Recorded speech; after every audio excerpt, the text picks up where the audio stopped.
what helps people to develop that sort of empathy, to bring people together and to actually be able to understand those perspectives. I also agree with Professor Gordon that that's not, necessarily enough.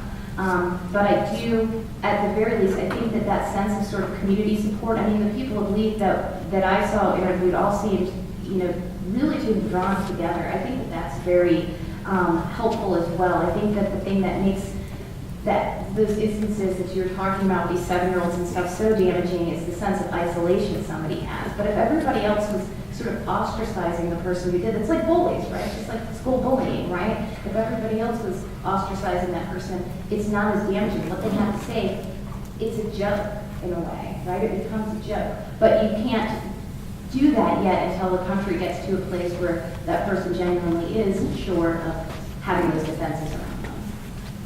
Yeah, I think to the extent that any law that I'm suggesting could in any way inhibit that sort of community solidarity or community activism to combat this, then I would perhaps have issues with it. I don't know that they're necessarily inconsistent. No. And I think that's the point, is that yes, we need all of that. I mean, I'm about to publish a piece in the Georgia Journal of International Comparative Law called Speech Along the Atrocity Spectrum. And I urge policymakers to find proactive ways of countering bad speech with good speech. I think we should always be trying to do that. I just think that we need to have all of our legal tools and sociological tools, et cetera, available so that we can do it in the most effective means possible. Thank you. Thank you very much. At this point, I'm going to open it up to audience Q&A and comments. I'm going to ask one of our interns to come forward. And remind the audience. I will remind the audience, as I said repeatedly, I will be limiting everyone's comments to no more than 90 seconds and only one comment per individual. I would also remind the audience that this is a forum for civil academic discussion. Thank you. Feel free to raise your hand if you have a question or comment. Do any of you know what the average age of the white supremacist movement or group is? I mean, are they aging? Is that an aging population as well? Is it something that eventually will die off?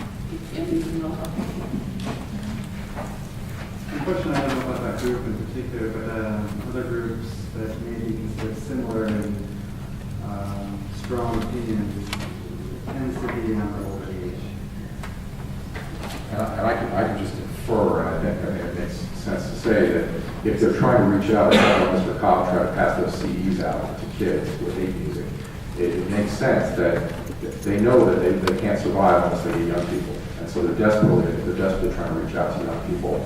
I think I've seen, the National Socialists do that a lot too.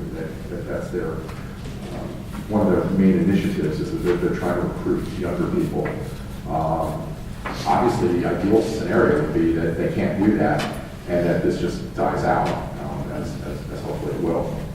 A related point is, and I tread carefully knowing that we have a professor of sociology on the panel, though, that most racist attitudes seem to be formed by about age 11 or 12. Yeah, it's definitely early from some of the family traditions, the schools, the community, definitely socialize people at an early age. I mean, I think the other thing that I would point out is that this is not sort of a monolithic movement. You say white supremacy, that it's all the same. There is, of course, as you can imagine, there's no honor among thieves. And if you want to say that metaphorically these people are thieves, they don't actually necessarily play well together. I mean, these are people who are fueled by hate. Everything they do is run by hate. And so that tends to not be the best emotion to sort of form alliances and to make good friends. And so you see splits within the movement. I know, for example, I was talking about the BNN, and I know that there's been hostility from the BNN toward Mr. Cobb and some of his supporters. And the website that I mentioned earlier that they've been using is kind of has spun off from the BNN because they're no longer welcome there. That's just an example.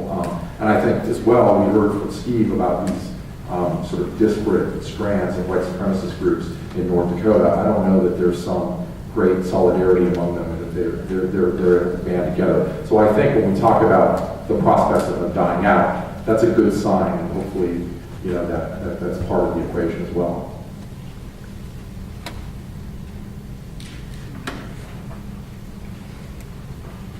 I wanted to mention the Holodomor.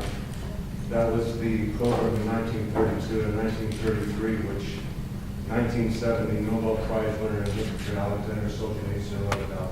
I lived in Estonia for 4 years, and I will tell you, shortly after that occurred, Jewish organizations such as the Southern Poverty Law Center, ADL, and I would even go so far as to say Mossad. In the case of Estonia, they had an organization called LIT, which means light. They were allowed to matriculate in Estonia's universities and get PhDs. And they paid them back with thanks in 1940 by coming back with Molotov and killing 1/4 of the population. And they nailed babies into trees. And they gouged women's eyes out and raped them. In Lithuania, they had a tool which crushed testicles. Communism has killed 100 million people worldwide. Nazis are pikers compared to that. Now about Auschwitz, there was a sign, a plaque at the front of Auschwitz that used to say 4 million. It was reduced to 1.5 million. So all you bright fifth graders, prodigies in the 5th grade, 6 million minus 2.5 million equals 6 million. Okay? There's never been a single movie produced about the Holodomor, in which 20 million people were killed according to Solzhenitsyn. Not a single one. And your religion, many of you, particularly some young people. Mr. Cobb, I'm sorry, I'm going to have to ask you to relinquish your microphone. You can finish the sentence, and then your time is up. Would you like to invite me to speak today, since you're all speaking about me? No. Because the University of North Dakota is using a lot of state funds to defend my religion. And I'll name each of you a defendant in the district court in pro se. You cannot defend my religion in any way you can, Nation of Islam, or any other. Mr. Cobb, I am going to have to ask you to relinquish your microphone. Thank you. That's the end. There's your freedom of speech, it's like Galileo. Any additional questions or comments?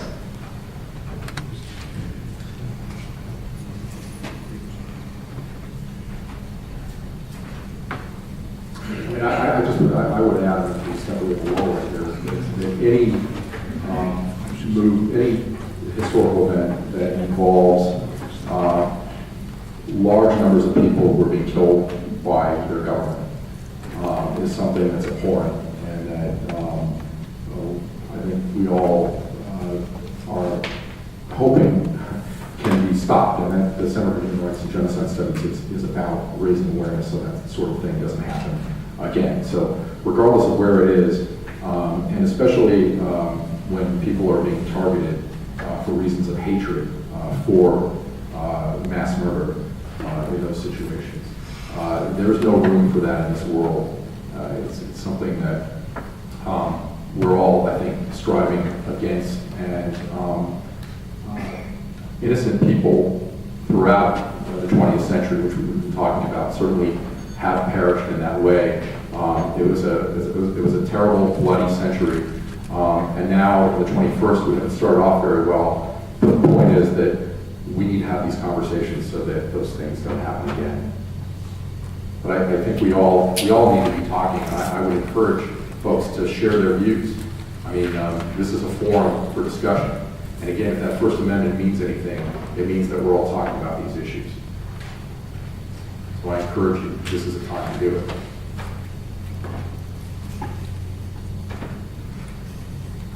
I would certainly not like to think that Mr. Cobb has silenced everybody with his 90-second speech. I think one of the Microphone, just so that, because it's being recorded, that way it will be heard.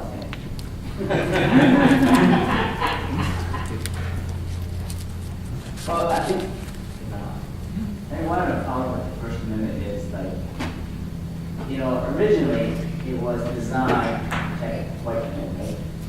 I think that's the reason why it's so hard for people like him apply under that First Amendment. In which if it was like for me or anybody, person of color here, making those kind of threats to a white man, then we would be punished right away, ASAP, no problem.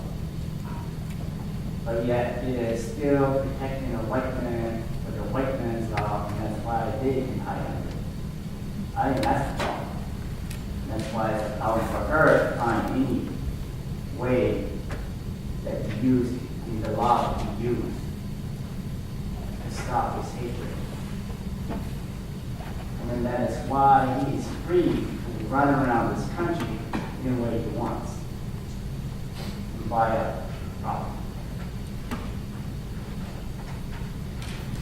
Do we have any responses from the panelists to that comment? Yeah, I was going to say, I think that you have a point there, exactly. And that's what I was trying to get at earlier when I was saying that we have these various restrictions, and then all of a sudden there's this question of when we don't want the restrictions, when people have the visceral reaction, what is that? And I think that's exactly right. We're asking, you have to think and say, what groups are we saying don't need protection, and what is still going on with that? I mean, and that tends to be minority race and gender as well. There's issues of hate speech with gender that, people act as though it's insane to think about, getting rid of some of these things, but then, and act as though, because, the First Amendment says, the government shall make no law, right? So you have people repeat that, say no law. But of course, every piece of the Constitution has some restrictions on there. So when you say, where are you going to draw those lines, where are those restrictions at, I think that there is always some kind of underlying political motivation there. And I think that you're right in this, there probably is still some underlying, historical racism there. I would disagree with you on one point. The First Amendment wasn't made for white people. To the best of my knowledge, the Constitutional Convention did not discuss whether or not to be exclusively for white people or other people. It was an articulation of a particular set of ideals that became embedded in the Bill of Rights. That's not to say that it was applied equally. Obviously, the slave South, after 1789, was effectively a police state as far as Black Americans are concerned. Not just for those who were enslaved, but also for those who were free, as well as free Black Americans in the North as well. But I think it's a misunderstanding to say that the First Amendment was created specifically and only with Black people in mind, and I would offer white people in mind. And I would also argue that Black people and their white allies took advantage of that First Amendment. In the very first Congress in 1790, Black and white allies petitioned Congress for the abolition of the anti-slave trade, as well as the demise of slavery itself. And so, from the get-go, it was not necessarily a principle that was reserved for white people. Again, it wasn't implemented necessarily that way, but Black people and their white allies certainly pushed it to be as fulsome as possible. I think the reason I say that is because I'm coming from a Native American perspective. We all know the history behind all that. And I just want to say, I appreciate, I'm not a U.S. constitutional scholar, but there's a famous U.S. Supreme Court case called Carolyn Products. There's a footnote, a famous footnote in that case, where the justices talk about, Discrete and insular minorities. Yeah, discrete and insular minorities who don't have access to the political process, that the law has to be, take those into account, those people into account, because they don't have access. So I think their point is well taken in that regard. If the law is not sensitive to the social and political dynamics of minority group situations in this country, then it's not going to be effective. And I think that may be your point, even though Professor Buren's right. I think in terms of just looking at it superficially, and probably even legislative history, that didn't come into account. But I think in terms of application, it does. And I think there was a question. Certainly, thank you. I apologize if this issue has been addressed. I came in a bit late, so just excuse me. My name is Brian. I'm from the UND Honors Program. I just had a quick question.